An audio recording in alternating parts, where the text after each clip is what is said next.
افصال و هەڵبژارتنên پەرلەمانیên افصال ji bo Iraqiyan giringin çunku sala vekêşana serbazên Amerîkî û guhertina erkê Amerîka li Iraqê ji hebûna leşkerî bo mana wan ya medenî berî her guherîneka dî li vê welatê çavê cîhanê ye.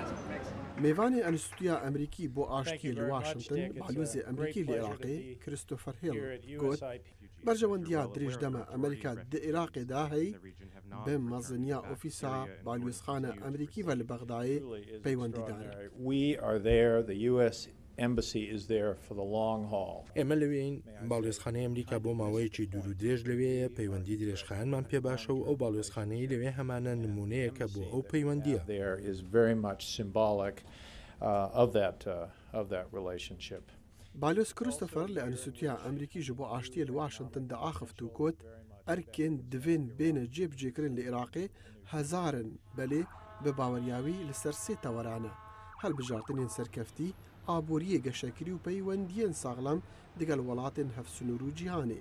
Wî got taqîkirina rast û durista serkeftina helbijartina ku Amerîka digel Iraqiyan karî jî redikin ne li ser reftar û serederiya serkeftiyên helbijartina ye belkû li ser reftar û serederiya sernekeftiya dimînitin. So I would argue in Iraq as بە هەمان شێوەی شوێنەکانی تر دۆڕاوی هەڵبژاردن بەرپرسێتێکی گەورەتری لەسرە تا ببێتە بەشدارێک لە پرۆسەی سیاسی.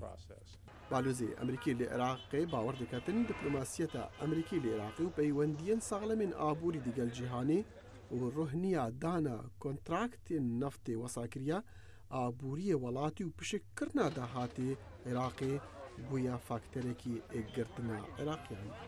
what we've been able to do in terms of encouraging ئەوەی توانیمانە بیکەین بۆ هەندانی ڕوونی و ئاشکرایی و کرانەوە و بەڕێوەبردنێکی ورد و پەرسەندنی بواری نەوت بەشدار بۆ لە هەوڵدان و لە پێکەوەیی عێراق. Iraq together. هەلبەت دوورئێخستنا کاندیدên عەرەبên سونî ji helbijartinên Parlemanê Iraqê ji ber peywendiya wan digel Partiya Beas ya Saddam Hussein tewerekê giringê gotina balyoz Christopher Hill bû li Enstitûya Amerîkî ji bo aştiyê. Berî çend rojan komandarê leşkerî Amerîkî li Iraqê General Roy Adorno bi eşkereyê Îran xetabar kir ku li dû wê biryara dûrئêxistinê bû bi bandorê li ser siyasetvanên Iraqiyên weka Ahmed Çelebi û Alî Ellamî. بالۆز هێڵ got jî sedased ew digel General Adornoya hevbîr e û eger rêzê li hestê xelkê Iraqê digira û rêzê li Hindê digira ku gelek di Iraqê de ji vegerandina Beesiya ditirsin, belê diyar e destê Îranê mebestên dî li dû ne.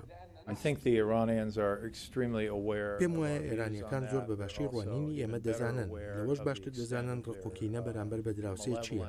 لەبەرەوە پێم وانییە ئەوە مەسەلەی پەیوەندیکردن بێ بە ئێرانەوە لەو ڕوانگانەوە بەڵکو پێم وایە مەسەلەی ڕەفتارەکانی ئێران و ئەوەیە چیان دەوێ بیکەن.